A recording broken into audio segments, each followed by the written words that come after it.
So our next speaker is Jasmine Rice. Yes, really. And couple things to learn about Jasmine. Her bucket list item is to crash a wedding, but in a cool way. So not only do you get to partake of the open bar, but you also get like a really kick-ass gift for the couple, and you're like, I don't know you. Here's a trip. So there's that one. Her internet algorithm, social media, gives her information on HelloFresh, self-help information, and vibrators. You're excited to get to know her. And the last one that I'm going to mention here, she indicated that her favorite dip is the white queso from El Mezcal in Lawrence, Kansas, which is where I happen to go to college, Jasmine. Oh my God. So come on out here. So if you go to Lawrence, Kansas, which is where KU is, you have to try the white queso at El Mezcal. I'm going to hug her now. Excuse me.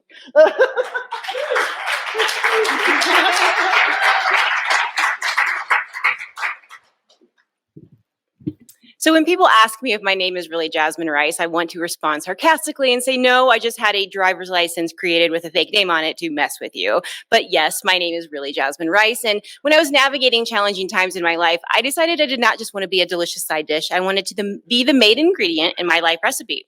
I met my high school sweetheart when I was 15. We started dating when I was 17, moved to Colorado, had a beautiful wedding in Breckenridge. 14 years later, it ended in divorce. 6 months later, I lost my job. I'm sure many of you can relate. You have missed a flight. You have gotten sick.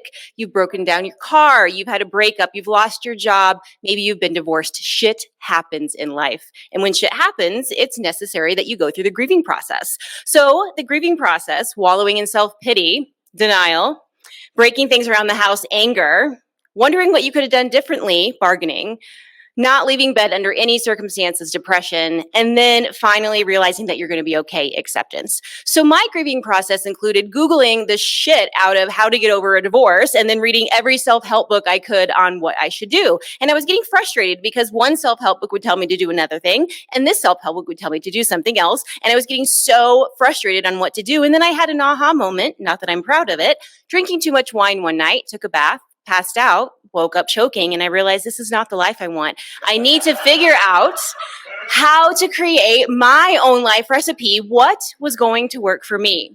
And that's exactly what I did. I realized I could use all of these different resources, but I could pick and choose really what was going to work for me to start moving on in this next chapter of my life. And that really included getting to know myself again, really practicing being kind to myself, being grateful for what I did have in my life, practicing self-care, forgiving myself, not comparing myself, and really working on shifting my mindset. Self-care is different for everyone. And when you're going through a really challenging time in your life, self-care can be something as simple as just brushing your teeth and taking a shower that day, or moving your body and getting outside and getting enough sleep, or even laughing is a great form of self-care. And let me ask you this question. When's the last time you went on a date with yourself? That's what I decided to do. I went to movies by myself. I went to dinner by myself and ate a lot of pizza. And I went on hikes. I love nature. I got out in nature, and I stopped reading those self-help books and started reading some of those books that I really wanted to read. But none of this was going to happen if I didn't work on shifting my mindset. I needed to stop looking at that glass as half empty and really start looking at that glass as half full so I could move on to this next chapter of my life. And I needed to stop fretting about everything that was going wrong in my life and really look at the things that I could be grateful for. There was so much in my life that I could be grateful for, even those little things like warm socks on a really cold night like tonight where you all came out. So thank you so much. And I needed to be kind to myself. We are volunteering and being kind to other people because it makes us feel good. When you do good, it feels good, but we're so hard on ourselves. I was saying very unkind things to myself, and I needed to start being more kind and more gentle to myself. And when I went into my marriage, I did not expect that 14 years later, I was going to get divorced and I was broken. I worked on being flexible on those little things in life. When you're flexible in those little things in life, when a big shitstorm happens, you're more flexible and more adaptable moving forward. And when I talk about forgiveness, I'm not talking about forgiving other people. That's a personal choice. It's a hell of a lot harder to forgive yourself. So I needed to work on forgiving myself so I could move forward again in this next step of my life. And I needed to stop comparing. I was comparing my journey to everybody else's journey. And it's so hard to not do that right now with social media plastering everybody's highlight reels on out there. This is your journey, your story. Stop comparing it to everybody else's that's out there. You have a choice in life. You don't always get to choose what's going to happen to you. Shit happens, but you get to choose how you're going to respond. You get to choose how you're going to move forward in this next chapter after all of these challenging things have happened in your life.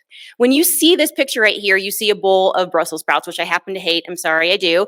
But let's say this is all the shit that's happening in your life. We're so focused on that, we forget to look at all of that white space. When we stop focusing on that bowl of Brussels sprouts and see that white space and venture out there, we can start to move forward. It would be amazing if we had a Life 101 recipe book that was given to us, but the reality is that there's no one-size-fits-all approach to anything in life, and that includes getting over challenging times that you've faced in your life. And tweak your recipe often. Make sure to add a lot of different ingredients. Doesn't matter if the kitchen gets really, really messy, and make sure that you're your main ingredient in your life recipe. Bon appetit, my friends.